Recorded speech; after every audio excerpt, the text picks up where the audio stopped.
Hello everyone, welcome to the e learning platform of the achievers choice. मैं BL Dhanwal आपका हार्दिक स्वागत करता हूं। आज का हमारा जो लेशन रहेगा वो है फ्लेमिंगो का sixth lesson, poets and pancakes. Introduction देखेंगे। सबसे पहले अशोक मित्रन साहब का ये लिखा हुआ है और इस लेशन में है क्या, ये भी एक फ्लेमिंगो का टिपिकल लेशन है। आप लोग देखेंगे कि जनरली यदि हमने सरसरी निगाह से इस लेशन को पढ़ा है तो ये लेशन आपको बहुत परेशान करता है, समझ में आता नहीं है क्या से क्या हो गया, कौन क्या करेक्टर्स है, क्या है, कुछ नहीं। देखो, बहुत इजी वे में माइंड मैप टेक्निक से हम इस लेशन को आज देखने वाले हैं और आफ्टर हाफ एन आवर, आधे घंटे के बाद में ये लेसन भी आपकी पे, आपकी उंगलियों पे होगा। देखो, ये लेसन जो है वो लिया गया है अशोक मित्रन की एक किताब से और उस किताब का नाम क्या है? My years with boss. My years with boss है क्या इस लेशन में? चेन्नई में एक 1940s में एस एस वासन द्वारा एक फिल्म स्टूडियो स्टैब्लिश किया गया था। चेन्नई में 1940 में एस एस वासन के द्वारा एक फिल्म स्टूडियो स्टैब्लिश किया गया था और उस फिल्म स्टूडियो का नाम था जेमिनी स्टूडियोज। ये ध्यान रखिएगा, जेमिनी स्टूडियोज में क्या चलता था, कैसे वो लोग काम करते थे, कौन कौन वहां पर थे, कौन कौन कैरेक्टर्स थे, है ना, क्या एक्टिविटीज उसकी होती थी, किसको वो मानते थे, किसको नहीं मानते थे, कैसे वो कपड़े पहनते थे, क्या उनकी विचारधारा थी, ये सारी चीजें उनकी डेली लाइफ की जो भी रूटीन हुआ करते थे उनके बारे में अशोक मित्रन ने जो देखा वो सारा इस लेशन में हमें बताया है। ठीक है, तो वहां क्या हुआ क्या नहीं हुआ ये हम पूरा लेशन में देखने वाले हैं। ठीक है, ये है हाइलाइट्स दिए हुए हैं कि वहां पर क्या क्या चीजें हुआ करती थी। देखो, इंट्रोडक्शन, जेमिनी स्टूडियोज की बात करें तो ये 1940 में एस एस वासन के द्वारा चेन्नई में एस्टेब्लिश किया गया था। ये ध्यान रखिएगा, Gemini Studios, S S Vasan, 1940 and Chennai. ठीक है, बाद में पोइट्स एंड पैनकेक्स। ये पेन पोइट्स तो हमें पता है, पैनकेक जो है वो एक मेकअप ब्रांड है। जैसे आपने देखा होगा अभी खूब सारे मेकअप ब्रांड चलते हैं, तो वैसे ही एक पैनकेक जो है वो मेकअप ब्रांड है जो कि यूज किया जाता था जेमिनी स्टूडियोज में, भर भर के क्वांटिटी में यूज किया जाता था, बहुत सारी क्वांटिटी में जेमिनी स्टूडियोज में। अब देखिए, फिल्म बना रहे हैं तो मेकअप तो करना जरूरी है ना, तो वहां पर जो मेकअप आता था वो पैनकेक ब्रांड का आता था।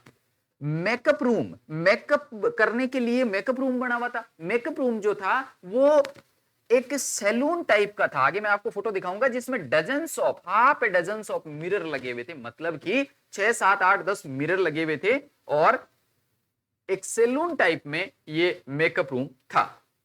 ये आप देख सकते हैं, मेकअप रूम आपके सामने है, ये मेकअप रूम था। इसमें बैठ करके जो है वो आर्टिस्ट का मेकअप किया जाता था।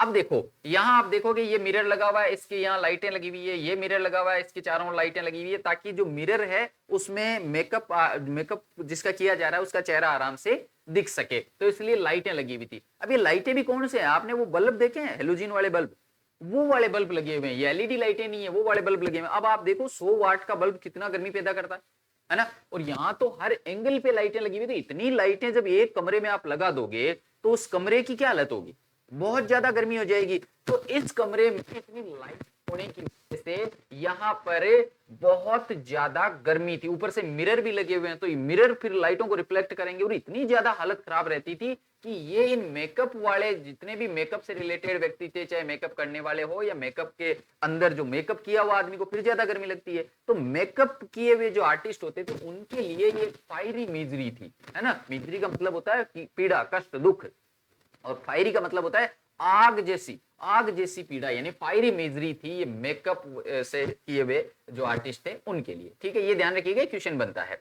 पीपल इन द स्टूडियोज, कौन कौन से लोग थे? वो देखो, गांधी को मानते थे वो लोग, जो स्टूडियोज में जो लोग थे वो गांधी को मानते थे, गांधी के विचारों से प्रभावित थे और खादी के कपड़े पहना करते थे, खादी के कपड़े पहना करते थे, व्हाइट कुर्ता पहनते थे, and not interested in communism, धोती और कुर्ता पहनते थे। कम्युनिज्म में इनका कोई इंटरेस्ट नहीं था, ये कम्युनिज्म को सपोर्ट नहीं करते थे, कम्युनिज्म में इनका कोई इंटरेस्ट नहीं था। और ये मानते थे कि कम्युनिस्ट जो होते हैं उनके अंदर कोई फिलियल और कंजुगेट लव नहीं होता है, वो जो है वो क्रूल टाइप के इंसान होते हैं और इतने क्रूर होते हैं कि वो मार सकते हैं अपने ही पेरेंट्स को या अपने ही बच्चों को, अपने ही पेरेंट्स और अपने ही बच्चों को मार सकते हैं कम्युनिस्ट जो होते हैं, ऐसी इनकी धारणा थी। अब बात करते हैं मेकअप डिपार्टमेंट। मेकअप डिपार्टमेंट जो था वो एक ओल्ड बिल्डिंग में, एक ओल्ड बिल्डिंग में अपस्टेयर्स पे बनाया गया था। एक ओल्ड बिल्डिंग थी चेन्नई में, वहां पर अपस्टेयर्स पे यानी ऊपर वाले पे जो है वो बनाया गया था मेकअप डिपार्टमेंट। और ऐसा माना जाता है कि वो जो बिल्डिंग है वो किसी टाइम पे रॉबर्ट क्लाइव का स्टेबल रही थी। रॉबर्ट क्लाइव यहाँ पर रुके थे। नेशनल इंटीग्रेशन का एग्जाम्पल, अब ये मेकअप डिपार्टमेंट जो था उसके हेड जो है वो अलग अलग स्टेट से अलग अलग लोग जो है वो रहे हैं, और यहाँ पर इसमें जो इन्वॉल्व है लोग वो भी अलग अलग जगहों से है। कैसे, जैसे कि पहला हेड जो था वो एक बंगाली था, सेकंड हेड जो था वो महाराष्ट्रियन था, और इसके असिस्टेंट जो थे, इनके असिस्टेंट वो धारवाड़ कन्नडिगा थे, है ना, आंध्रा थे, मद्रास इंडियन थे, ठीक है, इंडियन क्रिश्चियन मद्रास के थे, इंडियन क्रिश्चियन थे, एंड एंग्लो बर्मीज और लोकल तमिल्स, ये सारे लोग जो है वो मेकअप डिपार्टमेंट में एक साथ मिलकर के काम करते थे। तो इतनी जगहों के लोग एक साथ मिलकर के काम करते थे, इसलिए इसको नेशनल इंटीग्रेशन का एग्जाम्पल कहा है हमारे राइटर ने। हमारे राइटर ने कहा है कि ये एक नेशनल इंटीग्रेशन, एक राष्ट्रीय एकता का एग्जाम्पल था। आगे देखिए हायरार्की। अब यहां पर मेकअप डिपार्टमेंट में मेकअप करने वाले जो थे उनका भी काम फिक्स था, तो इसकी एक हायरार्की हमें लेशन में देखने को मिलती है। हायरार्की का मतलब कौन क्या काम करेगा, फिर उसके नीचे कौन, उसके नीचे कौन, उसके नीचे कौन, ये ऐसे एक हायरार्की मेंटेन करते थे। तो यहां से हमें सवाल पूछा जा सकता है। देखो चीफ मेकअप आर्टिस्ट जो होता था वो मेन एक्टर्स के मेकअप करता था। Senior assistant, chief makeup artist हो गया, उसका जो सीनियर असिस्टेंट होता था वो सेकेंडरी एक्टर्स को पेंट करता था। जूनियर असिस्टेंट जो होता था वो मैन कॉमेडियन को पेंट करता था, मैन कॉमेडियन के मेकअप करता था। और पीछे जो बच गए, जो कि भीड़ होती थी, भीड़ के सीन में जितने भी व्यक्ति लगते थे उन सभी को ये ऑफिस बॉय जो है वो मेकअप करता था। तो ध्यान रखिएगा, chief makeup artist, man actor, senior assistant, secondary actor and junior assistant, man comedian, और उसके बाद में ऑफिस बॉय जो है वो क्राउड के सीन में पार्टिसिपेट करने वाले लोगों का मेकअप करता था। ऑफिस बॉय, अब यहां पर हमने देखा कि ऑफिस बॉय नाम आया है, तो ये ऑफिस बॉय कौन था इसका भी थोड़ा सा जिक्र किया हुआ है। तो देखो ऑफिस बॉय एक ऐसा आदमी था जो अर्ली 40s में था, अर्ली 40s में था यानी 40 के आसपास का ये था। Who applied makeup for crowd players, और ये क्राउड में जितने भी सीन में आदमी होते थे उनके सबके ये मेकअप करता था। एजुकेटेड था, टैलेंटेड था, और यदि इसको कोई चांस मिलता तो ये एक अच्छा एक्टर बन सकता था, लेकिन इसे कोई चांस मिला नहीं। अब देखो जब ये आया था, है ना, जब ये आया था जेमिनी स्टूडियो को इसने ज्वाइन किया था, तो ये एक एक्टर बनना चाहता था, एक डायरेक्टर बनना चाहता था, एक स्क्रीन राइटर बनना चाहता था, या एक लिरिक राइटर बनना चाहता था। इन सभी इच्छाओं के साथ में इसने जेमिनी स्टूडियोज को ज्वाइन किया था, लेकिन बनके क्या रह गया, ऑफिस बॉय बनके रह गया। और इसकी वजह से ये जो बंदा है वो फ्रस्ट्रेट रहता था, और फ्रस्ट्रेशन अपनी जो है वो किस पे निकालता था, ब्लेम किसको करता था, एंगर किस पे होता था, इसका फ्रस्ट्रेशन निकालता था ये कोटमंगलम सुब्बू के खिलाफ। ये मानता था कि कोटमंगलम सुब्बू नाम का एक व्यक्ति जेमिनी स्टूडियोज में था, उसकी वजह से मैं पीछे रह रहा हूं। अगर वो व्यक्ति यहां नहीं होता तो मैं जो है वो एक अच्छा आर्टिस्ट, एक अच्छा राइटर, एक अच्छा डायरेक्टर बन सकता था, लेकिन कोटमंगलम सुब्बू की वजह से मेरी जो है वो सक्सेस नहीं हो पाई। ऑथर, हमारे जो राइटर हैं अशोक मित्रन, अशोक मित्रन का क्या रोल था। अशोक मित्रन जेमिनी स्टूडियोज में एक कमरे में बैठे रहते थे, एक छोटा सा कमरा था, क्यूबिकल था, है ना, और आगे फ्रेंच विंडो लगी हुई थी। फ्रेंच विंडो आप जानते हैं आजकल जो विंडोज होती है स्लाइड वाली विंडो, है ना, जिसके शीशा लगा हुआ होता है और एल्यूमिनियम फ्रेम होती है, तो उसको बोलते हैं। तो इसके कमरे के आगे फ्रेंच विंडो लगी हुई थी, जिससे कि बाहर आने जाने वाले व्यक्तियों को ये अंदर आराम से दिखता था कि ये बंदा बैठा हुआ है। करता क्या था, अखबार की कटिंग पूरे दिन काटता रहता था, अखबार जो है उससे ये कटिंग वटिंग निकालता रहता था। आज जो भी बाहर से आते जाते लोग इसे देखते थे उन सभी को लगता था कि ये आदमी कुछ नहीं करता। बॉस को भी इवन यही लगता था, ऐसा मान लो जो भी देखता था उसे ये लगता था कि ये आदमी तो कुछ नहीं करता है, पूरे दिन अखबार काटता रहता है। ये था क्या, ये प्रोज राइटर था। हम जो लेसन पढ़ रहे हैं वो भी प्रोज का सेक्शन है। ये प्रोज राइटर था, प्रोज लिखता रहता था। और प्रोज राइटर के बारे में एक बात इन्होंने कही है, अशोक मित्र ने कही है कि प्रोज राइटिंग जो है वो जीनियस का काम नहीं है। कारण क्या होता है, इसने कोई मैन्युस्क्रिप्ट लिखी, उसको अलग अलग पब्लिशर के पास में भेजा, और वहां से किसी ने इसको रिजेक्ट किया, फिर दूसरे ने रिजेक्ट किया, तो रिजेक्शन स्लिप्स आती रहती थी इसके पास। अब आप सोचिए, इतना एक वर्क किया है बंदे ने, और वहां से जाते ही रिजेक्ट हो जा रहा है, जाते ही रिजेक्ट हो जा रहा है। कोई पब्लिशर 10 पब्लिशर को भेजा, उसमें से 9 पब्लिशर ने रिजेक्ट कर दिया। तो ये रिजेक्शन स्लिप्स जो होती थी उनको हैंडल करना ये एक जीनियस का काम नहीं हो सकता। ये कह रहे हैं कि ये एक परसिस्टेंट और एक बहुत ही पेशेंट बंदे का काम होता है ना। तो प्रोज राइटिंग के बारे में इनके विचार ये थे। अब देखो, ये ऑफिस बॉय की हमने बात करी थी, तो ये सबको लगता था कि भाई ये कुछ नहीं करता। ऑफिस बॉय को भी यही लगता था कि ये कुछ नहीं करता। तो ऑफिस बॉय जब भी उधर से गुजरता था तो इसके पास आकर के खड़ा हो जाता था। इसके पास आकर के खड़ा होकर के करता क्या सॉरी, आकर के इसको बोलता कि देख भाई, मैं जो है वो बहुत बढ़िया स्क्रीन राइटर बन सकता था, मैं डायरेक्टर बन सकता था, मैं लिरिक राइटर बन सकता था, लेकिन मैं नहीं बन पा रहा। कारण क्या है? इस कोटमंगलम सुब्बू की वजह से। तो ये आकर के इस राइटर के पास में, अशोक मित्रन के पास में खड़ा होकर के क्या करता था? अशोक मित्रन के पास में खड़ा होकर के कोटमंगलम सुब्बू के खिलाफ अपना जो गुस्सा है वो इसे सुनाता रहता था, अपने मोनोलॉग सुनाता रहता था। मोनोलॉग का मतलब होता है जब एक ही आदमी बात करता है, दूसरा सिर्फ सुनता है। यहां ये सुन रहा है ना। इसको गुस्सा आता था कि यार ये क्या है, ये आ जाता है मेरे ऊपर और फ्रस्ट्रेशन झाड़ता रहता है, उसके प्रति फ्रस्ट्रेशन झाड़ता रहता है। इसलिए ये हमेशा प्रार्थना करता रहता था कि हे भगवान, इस ऑफिस बॉय का काम क्या था? क्राउड प्लेयर पे मेकअप करना, है ना। यानी जब भी भीड़ का सीन आएगा तो इसका काम चालू रहेगा, और जब भी भीड़ का सीन होगा तो ये मेकअप करने में लगा रहेगा, मेकअप करने में लगा रहेगा भीड़ वालों के, तो ये इसके पास में आकर के इसको अपने मोनोलॉग नहीं सुनाएगा। ठीक है, तो ये प्रार्थना करता रहता था कि भाई साहब, मैं तो प्रार्थना करता हूं कि ये भगवान, ये जो भीड़ के सीन है ना, ये चलते रहने चाहिए। तो इसकी प्रेयर क्या थी? ये प्रेयर थी कि भाई भीड़ का सीन जो है वो चलता रहना चाहिए। ये हो गया cuts newspaper sitting in a cubicle with French windows, others thought he was doing nothing. A prose writer used to send his prose to different publishers. ये publishers को भेजते रहते हैं और वहां से जो है वो रिजेक्शन स्लिप्स आती रहती है। तो ये जो है ये एक जीनियस का काम नहीं है, एक जीनियस का काम नहीं है। ये एक परसिस्टेंट, एक पेशेंट और एक हार्ड वर्किंग ड्रज का काम होता है।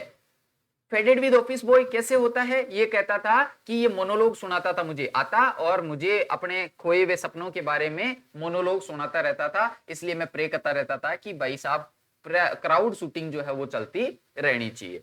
अब बात करते हैं कोटमंगलम सुब्बू। उसने कहा ना कि भाई कोटमंगलम सुब्बू की वजह से मैं जो है वो सक्सेस नहीं हो पाया। तो ये कोटमंगलम सुब्बू कौन था? कोटमंगलम सुब्बू एक ब्राह्मण था, बहुत खुश रहता था, चेयरफुल मूड में रहता था। एवरी ओल्ड सिचुएशन, कैसी भी बेकार सिचुएशन हो, ये बंदा खुश रहता था, मस्त रहने वाला एक मस्त मुला आदमी था। ट्रस्टवर्दी था, बिल्कुल विश्वास पात्र था, और लॉयल था अपने बॉस के प्रति। जो भी करता था उसमें ये देखता था कि इसमें बॉस का फायदा होगा या नहीं।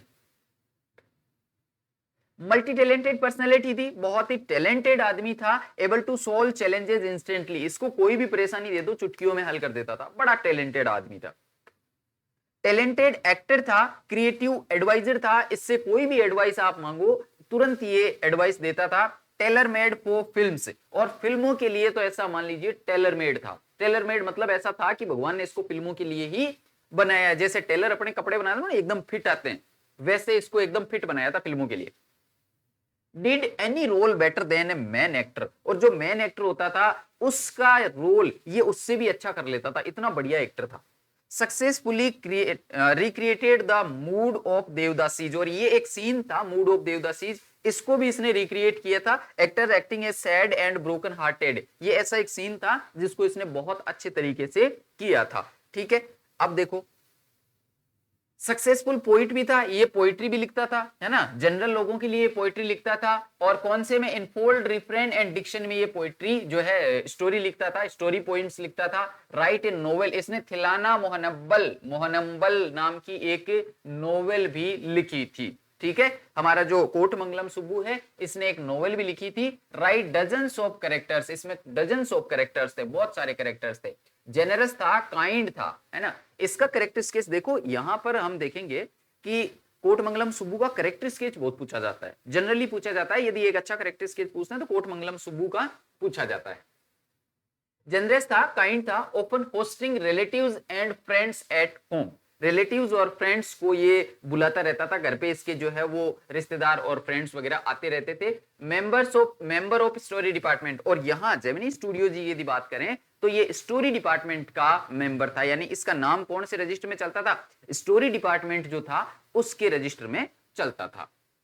अब देखिए यहां पर स्टोरी डिपार्टमेंट में एक और आदमी था, एक और आदमी कौन था, वो था लीगल एडवाइजर, ये एक वकील था, है ना, वकील था। इसकी रेपुटेशन की यदि बात करें तो ये इसको द ऑपोजिट बोला जाता था, जेमिनी स्टूडियोज में इस वकील को द ऑपोजिट बोला जाता था, due to his handling of issues differently, illegally and immorally. क्यों? क्योंकि ये कोई भी काम करता था ना तो ये अलग ही अजीब ही तरीके से करता था, उल्टे तरीके से करता था, तो इसको द ऑपोजिट बोला जाता था। कोई भी काम ये गलत तरीके से, उल्टे तरीके से करता था, इसलिए उसको द ऑपोजिट बोला जाता था। दूसरा, ये न्यूट्रल वर्सेस ड्रीमर्स था, है ना, वहां पर जो है वो न्यूट्रल लोग और ड्रीमर्स के बीच में ये एक ऑपोजिट का काम करता था, यानी और दूसरा ये जो है वो कोट पैंट पहनता था। ये कैसे ऑपोजिट था, ये कोट पैंट और टाई पहनता था, जबकि मैंने बोला कि वहां पर सारी की सारी जो है वो खादी पहनने वाले लोग थे, तो इस प्रकार भी ये ऑपोजिट था। Ruined a young actresses career, इसने एक बार क्या किया, एक यंग एक्ट्रेसेस थी, उसको सेट पे जब शूटिंग चल रही थी तो किसी बात पे गुस्सा आ गया, गुस्सा आया तो वो आउटबस्ट हो गई। आउटबस्ट का मतलब ये होता है कि वो बहुत ज्यादा भड़क गई और उसने हो सकता है कुछ शब्द बोल दिए हो, हालांकि इतने गलत शब्द नहीं बोले थे लेकिन गुस्से में कुछ भी उसने बोल दिया। ये भाई साहब लीगल एडवाइजर जो है वो सेट के पीछे खड़े हुए थे जहां कैमरा था, रिकॉर्डिंग वाले जो इंस्ट्रूमेंट थे, इसने जब वो भड़की तो रिकॉर्डिंग चालू कर दी और वो सारी की सारी जो गुस्से में की हुई बातें हैं वो रिकॉर्ड कर दी। जब वो थोड़ी सी शांत हुई, वो एक्ट्रेस जब वो थोड़ी सी शांत हुई, इसने बोला ये मैडम ये लो, वापिस चला दिया। अब जब उस एक्ट्रेस ने शांत होने के बाद में अपनी कही गई बातें, उस आउटबर्स्ट को सुना, तो वो इतनी ज्यादा शर्मिंदा हुई और वो इतनी ज्यादा सेल्फ कॉन्शियस हो गई कि उसने तो वो करियर ही छोड़ दिया। यानी कि इस व्यक्ति ने, इस लीगल एडवाइजर ने एक अच्छी भली एक्ट्रेस का करियर चौपट कर दिया था, ऐसे काम करता था, इसलिए इसको ऑपोजिट बोला जाता है। ठीक है, ये हो गया। लॉस्ट हिज जॉब, अब देखो स्टोरी डिपार्टमेंट को एक मूवी बनाने के लिए दी गई, एसएस वाटसन ने स्टोरी डिपार्टमेंट को एक मूवी बनाने के लिए दी गई, उस पे काफी खर्चा भी इन्होंने किया, लेकिन उस मूवी से कोई ज्यादा निकल करके आया नहीं, कोई अच्छी मूवी जो है वो बना नहीं पाई। इसलिए बॉस ने क्या किया, स्टोरी डिपार्टमेंट को ही बंद कर दिया कि भैया जाओ, तुम्हें रखना ही नहीं है। स्टोरी डिपार्टमेंट में कौन थे, स्टोरी डिपार्टमेंट में थे राइटर्स, स्टोरी डिपार्टमेंट में राइटर्स थे, कोटमंगलम सुब्बू था और एक ये लॉयर। ठीक है, तो स्टोरी डिपार्टमेंट को जब बंद किया गया तो किसको भेजेंगे, राइटर्स को घर भेजेंगे, है ना। अब राइटर्स के साथ में नाम किसका था, लॉयर का भी था, लीगल एडवाइजर का भी था। तो ये पहला इंस्टेंस था जब lost his job because the poets were asked to go home. Writers, poets को जॉब जाने की वजह से एक लॉयर की जॉब चली गई। ये पहला इंस्टेंस था, ये पहला इंसिडेंट था जब राइटर्स को, पोइट्स को घर जाने के लिए बोला गया तो एक लॉयर की भी जॉब चली गई क्योंकि स्टोरी डिपार्टमेंट को बंद कर दिया गया था। आगे देखिए, मोरेल रीअर्मामेंट आर्मी। अब ये जेमिनी स्टूडियो जो है वो चल रहा था, तो एक बार क्या हुआ, एक एमआरए नाम की एक 200 लोगों की कंपनी आती है यहाँ पर जेमिनी स्टूडियोज में। एमआरए नाम की एक कंपनी आती है जिसमें 200 लोग थे और लगभग 20 कंट्रीज के ये 200 लोग थे। ठीक है, ये जेमिनी स्टूडियोज आते हैं और ये हेड कौन होता है इसका, फ्रैंक बचमैन। फ्रैंक बचमैन की एमआरए जो है, MRA moral rearmament army Gemini studios में आती है। ठीक है, it was also against communism. ये जो एमआरए जो है वो भी कम्युनिज्म के अगेंस्ट थी, कम्युनिज्म का विरोध करती थी। On rebuilding and worked on rebuilding moral values, और लोगों के मोरल वैल्यूज को बिल्ड करने के लिए एमआरए ने काम किया था। यहां पर जब ये आई तो इस एमआरए ने 2 प्ले परफॉर्म किए थे, ध्यान रखिएगा इनका। एक तो था जोथम वैली, एक तो था जोथम वैली और दूसरा था द फोगोटन फैक्टर। ये दोनों के दोनों आप ध्यान रखेंगे, जोथम वैली और द फोगोटन फैक्टर, ये 2 प्ले एमआरए ने परफॉर्म किए थे जेमिनी स्टूडियोज में। और ये प्ले जो है वो इतने फेमस हो गए कि इनके बहुत सारे शो मद्रास में प्ले करे गए। इतने ज्यादा फेमस हुए कि बहुत सारे प्ले जो है वो मद्रास में ऑलरेडी बार बार रिपीटेड वे में परफॉर्म करे गए। And their scenes with sunrise and sunset. और एक चीज इनकी बहुत विशेष थी, सनराइज या सनसेट का जब ये सीन दिखाते थे तो वो सीन जो है वो इतना फेमस हुआ कि यहां पर जो तमिल ड्रामा करने वाले जो लोग थे, तमिल ड्रामा जो कम्युनिटी थे, उन्होंने इन सीन्स को अडॉप्ट किया और अपने ड्रामा में करना शुरू कर दिया। अब ये सीन क्या होता था, इसमें ये बेयर स्टेज दिखाते थे, खाली बिल्कुल स्टेज दिखाते थे, ठीक है, और इसके पीछे व्हाइट बैकग्राउंड होता था, व्हाइट बैकग्राउंड कर्टेन, इसमें जो है वो सनसेट या सनराइज का सीन होता था, और पूरे बेयर बैकग्राउंड बिल्कुल एकदम खाली स्टेज होता था, पीछे व्हाइट बैकग्राउंड देते थे और एक ट्यून प्ले करते थे फ्लूट की, बांसुरी जो होती है ना, ये देखिए बांसुरी की एक ट्यून चलती रहती थी। ये होता था इनका सनसेट और सनराइज का सीन। कैसे? एकदम खाली स्टेज होगा, व्हाइट बैकग्राउंड होगा और बांसुरी की जो ट्यून है वो चलती रहेगी। ये इनका जो है वो सनसेट और सनराइज का सीन था, जो कि तमिल ड्रामा कम्युनिटी ने अडॉप्ट किया और अपने जो ड्रामाज वगैरह थे उसमें इन्होंने यूज किया था। ध्यान रखिएगा, एमआरए 200 लोग, 20 कंट्री, फ्रैंक बुचमैन, ठीक है। उसके बाद में Jotham Valley, forgotten factor, sunset, sunrise, bare stage और फ्लूट की ट्यून और आपका व्हाइट कर्टेन बैकग्राउंड। ये ध्यान रखिएगा, पूरी ये कीवर्ड है जो आपको याद रखने चाहिए और ऐसे ही आप कीवर्ड याद रख करके आंसर जो है उसका क्रिएशन कर सकते हो। The boss of Gemini studios, हमने बार बार बात करी थी एस.एस. वासन की कि ये बॉस जो है, बॉस के प्रति कोटमंगलम सुब्बू लोयल था, ये था वो था। तो बॉस कौन थे? Mister Vasan, SS. वासन जो है उनको बॉस या प्रिंसिपल कहा गया है लेशन में। ये भी एक तमिल वीकली के एडिटर थे जिसका नाम है आनंद विकातन। एस.एस. वासन जो है वो भी एक एडिटर थे, तमिल वीकली एक मैगजीन आती थी, आनंद विकातन, उसके ये एडिटर रहे हुए हैं। मैनेजमेंट स्टाइल क्या थी? ये इवेंट्स को ऑर्गेनाइज करते थे, जैसे कि अपने अभी देखा कि एमआरए आया था, है ना, तो एमआरए को ऑर्गेनाइज करवाया, एमआरए को बुलाया, उनका वेलकम किया, उनके प्लेज को परफॉर्म करवाया, है ना, तो ये इवेंट्स ऑर्गेनाइज करवाते थे, गेस्ट के विजिट्स को ऑर्गेनाइज करवाते थे, गेस्ट्स को विजिट के लिए बुलाते थे। एंड जैसे एमआरए आया और एक और इंग्लिश विजिटर आया था, जैसे एमआरए आया ना, वैसे यहां पर थोड़े दिन बाद में एक और इंग्लिश विजिटर आया, ठीक। अब एमआरए के बारे में तो इनको पता था, लोगों को पता था, लेकिन ये जो इंग्लिश विजिटर आया है इसके बारे में इनको कोई पता नहीं था। एस.एस. वासन उनको लेकर के आया और इनको कुछ भी पता नहीं था, कुछ भी पता नहीं था कि ये जो आदमी आया है ये कौन है।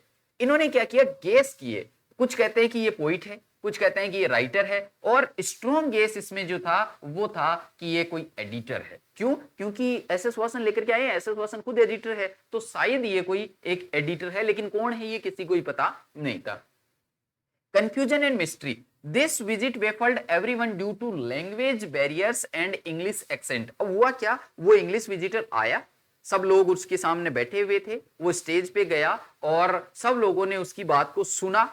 वो बोला, कई देर तक बोला, वो काफी देर तक बोला, इन लोगों ने काफी देर तक सुना भी, और इतना अच्छा माहौल था कि ना तो ऑडियंस में से कुछ बोल रहा है और ना जो है वो इनसे कुछ इंटरेक्ट कर पा रहे। वो क्या बोला इनको नहीं पता, ठीक है, वो क्यों आया इनको पता ही नहीं है, और वो ये जो खड़ा है, वो बंदा जो बोल रहा है वो सोच रहा है वाह यार कितनी अच्छी ऑडियंस है, बिल्कुल एकदम यूं सुन रही है। ये सारा माजरा वहां पे क्रिएट हो गया। अब हुआ क्या, कारण क्या हुआ भाई, जो जेमिनी स्टूडियोज में लोग बैठे हुए थे, उस थिएटर में जो लोग बैठे हुए थे, उनको इंग्लिश के बारे में कुछ पता ही नहीं है। और दूसरी बात, अगर किसी को कुछ पता हो भी तो इसका एक्सेंट इतना खतरनाक था कि उसके भी ऊपर से चला गया, तो इसने जो भी बोला वो सारा उनके ऊपर से चला गया, उनके कुछ समझ में ही नहीं आया, बहुत परेशान हो गए थे वो तो, कि हाँ ठीक है कब तक ये पूरा होगा। और ये जो है वो ये सोच रहा कि यार कितनी अच्छी ऑडियंस है ना, एकदम शांति से सुन रही है, शांति से सुन के रही है, उनको समझ में ही नहीं आ रहा। ये सीन वहां पर चला था। तो ये इन लोगों के लिए एक अनएक्सप्लेन्ड मिस्ट्री थी। ये इस आदमी के बारे में, जो ये इंग्लिश विजिटर आया था, इस आदमी के बारे में ये अनएक्सप्लेन्ड मिस्ट्री थी, अनसुलझी रहस्य था कि ये आदमी क्यों आया, कौन था, क्यों आया, कुछ नहीं पता, किसी को कुछ नहीं पता। आइडेंटिफिकेशन कब होता है, बाद में, जब ये हमारे अशोक मित्रन साहब जो है वो the author had after seeing his name in the encounter नाम का एक प्रतियोगिता हुई थी। द एनकाउंटर नाम का एक क्या है, ये एनकाउंटर जो था उसमें इन्होंने इसका नाम देखा था। एक्चुअली ये जो है वो एक प्रतियोगिता में पार्टिसिपेट करने के लिए गए थे जो द एनकाउंटर के द्वारा ऑर्गेनाइज करवाई गई थी। ठीक है, उस प्रतियोगिता में पार्टिसिपेट करने के लिए एक स्टोरी कंपटीशन था। तो इनको जब ये पार्टिसिपेट करने के लिए गए तो वहां पर इनका नाम देखा, किसका? स्टीफन स्पेंडर का। स्टीफन स्पेंडर का नाम इन्होंने देखा, तब उन्हें जाकर के पता लगा कि वो आदमी जो आया था, वहां फोटो देखी होगी या कुछ ऐसा, तो उन्हें पता लगा कि वो आदमी जो एमआरए के बाद में आया था जेमिनी स्टूडियोज में, वो ये बंदा था। ठीक है, उसके बाद में इनको एक बुक वहां मिलती है जिसका नाम है द गॉड दैट फील्ड। ठीक, ये बुक जो है उसका कवर है, ये बुक का कवर है जिसमें 6 लोगों ने अपने विचार लिखे हुए। ये बुक है किसके बारे में?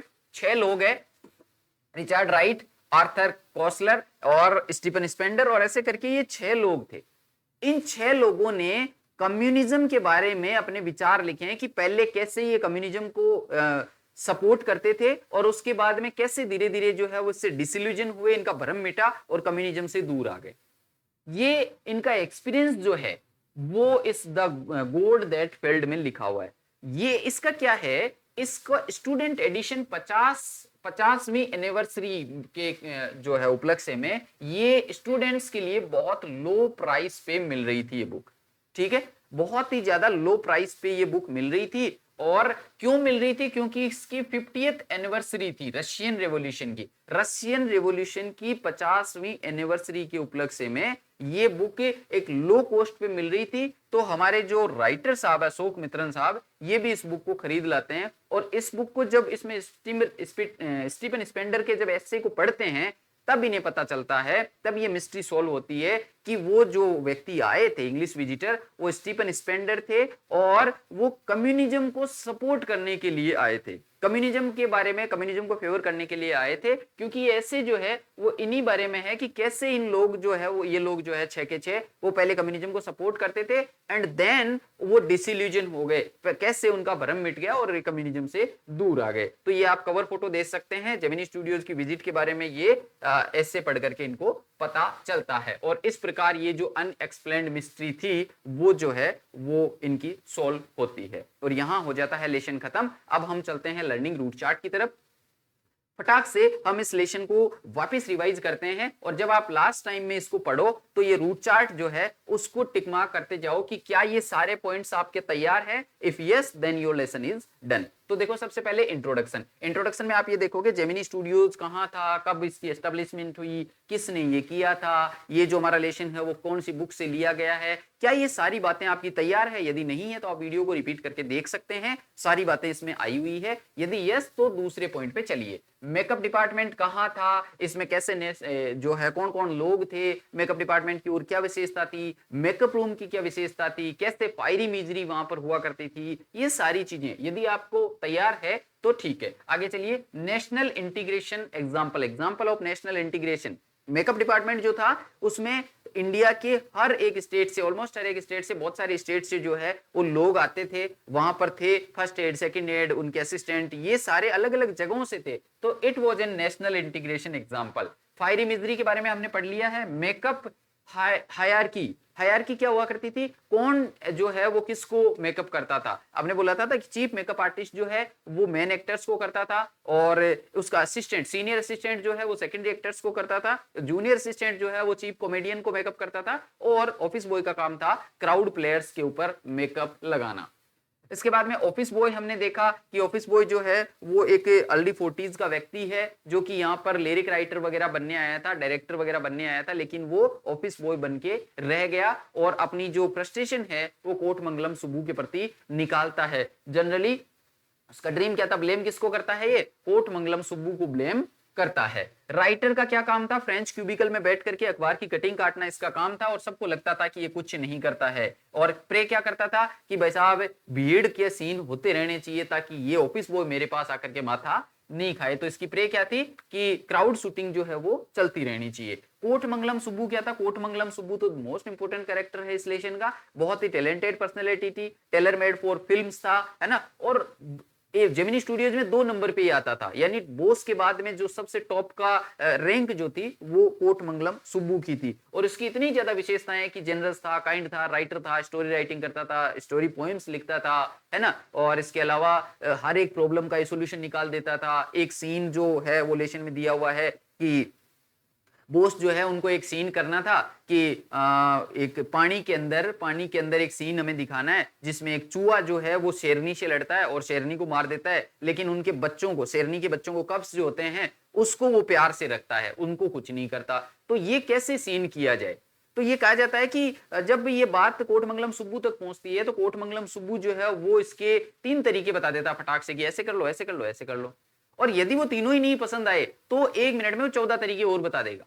इतना ज्यादा टैलेंटेड था कि ऐसे नहीं तो ऐसे कर लो, ऐसे नहीं तो ऐसे कर लो, ऐसे नहीं तो ऐसे कर लो। बहुत ही गजब की पर्सनैलिटी थी कोटमंगलम सुब्बू। देन हम बात करी थी हमने लीगल एडवाइजर की। लीगल एडवाइजर कौन था? ये द ऑपोजिट था, ठीक है। उल्टे सुल्टे काम करता रहता था। खादी पैंट और धोती कुर्ता पहनने वाले में ये पैंट, टाई बेल्ट और कोट पहनने वाला व्यक्ति था, ठीक है। इसने एक एक्ट्रेस का करियर बर्बाद कर दिया था, ठीक है। ये जो है वो द ऑपोजिट था। एमआरए क्या थी? Moral rearmament army. French Buchman के नेतृत्व में 200 लोगों की एक कंपनी आई थी जो 20 से ज्यादा देशों, लगभग 20 देशों के लोग उसमें थे, ठीक है। उन्होंने 2 प्ले परफॉर्म करे थे, Jotham valley and forgotten factor. इनके सनराइज एंड सनसेट के सीन आप ध्यान रखिएगा कि उसकी क्या विशेषता थी। बेयर स्टेज था, फ्लूट की ट्यून थी और व्हाइट कर्टेन बैकग्राउंड थे, ठीक है। तो ये सारी चीजें एमआरए के बारे में। उसके बाद में इंग्लिश विजिटर आया था। कौन था? स्टीफन स्पेंडर था। पता कब चला? द गॉड दैट फेल्ड से पता चला। द एनकाउंटर में जो पार्टिसिपेशन किया था तब राइटर को पता चला कि ये स्टीफन स्पेंडर था जो कम्युनिज्म को सपोर्ट करने के लिए, कम्युनिज्म को फेवर करने के लिए आया था। और ये द गॉड दैट फेल्ड जो है वो क्या थी? एक ऐसी बुक है जो 6 लोगों ने मिलकर के लिखी है। इनके 6 लोगों के ऐसे हैं और ये 6 लोग वो थे जो पहले कम्युनिज्म को फेवर करते थे और उसके बाद में डिसिल्यूजन हुआ, इनका भ्रम मिटा और कम्युनिज्म से ये दूर आ गए। अनएक्सप्लेन्ड मिस्ट्री क्या थी? ये राइटर जो, ये जो विजिटर जो था वो कौन था? ये अनएक्सप्लेन्ड मिस्ट्री थी। पूरी कब होती है? इसका एक्सप्लेन कब होता है? ये मिस्ट्री खुलती कब है? राज कब खुलता है? ये खुलता है जब वो द गॉड दैट फेल्ड को पढ़ते हैं, ठीक है। तो ये हमारा लेसन था दोस्तों। बहुत ही इजी वे में मैंने आपको समझाने की कोशिश करी है, इसके फैक्ट निकाल करके। इससे ज्यादा कोई लेसन में और कोई फैक्ट बचा नहीं है। आई होप आपके हर एक क्वेश्चन को ये जो है वो माइंड में कवर करेगा। एंड पढ़ते रहिए, अपने एग्जाम की तैयारी करते रहिए, अपने और अपनों का ख्याल रखिए। यदि आपको एप्लीकेशन आपने डाउनलोड नहीं करी है तो प्ले स्टोर पे जाके द अचीवर्स चॉइस जो है वो डाउनलोड कर लीजिए। एंड मिलते हैं अगले वीडियो में, तब तक के लिए टेक केयर, बाय बाय।